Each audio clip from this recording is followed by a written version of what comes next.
Well, Ape 1234, I don't know why you sent me a video on Iraqi executions. I've known about that for years. You see, I used to live over there in the Middle East. Yeah, part of my job was I got to travel the world. And unlike most of everybody else, I've seen what that part of the world is all about, even before any American invasion. I remember the executions in the United Arab Emirates and Saudi Arabia. See, every Friday night they do about the same thing. Any method of execution necessary. In their situation, if a person is found guilty, they're drug around after trial. Usually 4 or 5 of the judge finds them guilty. They're taken to the top of the tallest building and thrown off of it. Like that. So that wasn't a police interrogation. That's actually a legal execution in that part of the world. In Saudi Arabia, they usually hold their executions every Friday night or after 6 p.m. right after evening prayers.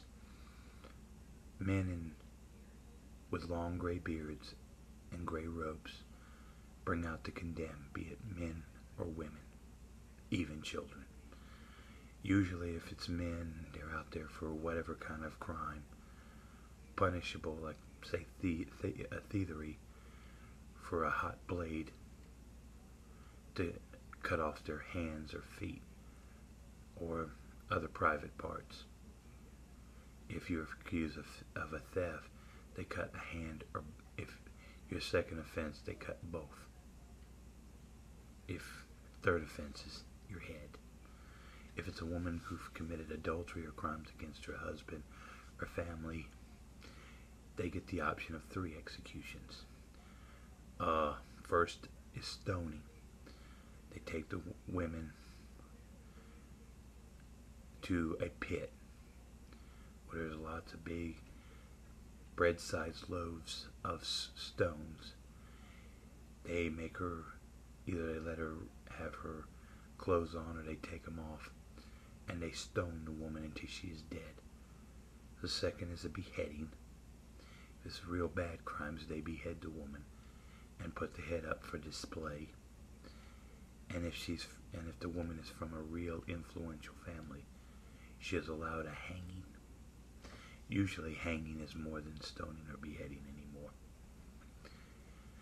That's how they do punishments out in the Middle East. In Iraq, I was there 20 years ago, when it was under Saddam's rule.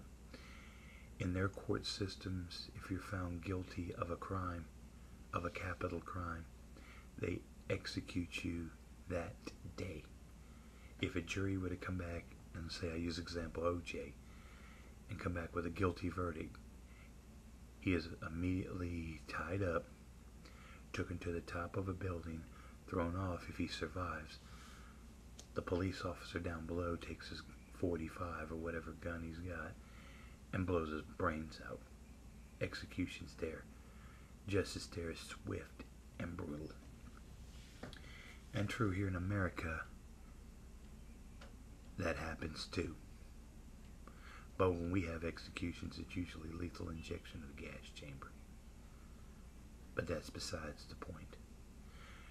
To understand that part of the world, you had to be there. Now you're asking me, do I think American troops can do any good? The answer's hell no. Just like your so-called brother who was out there, he's not doing any more good than anybody else. Because you're never going to westernize that part of the world. They'll fight to the death. But I'll let you get an understanding of that. If you ever decide to leave your trailer park and travel the world, then maybe you'll see these sights. But I doubt it.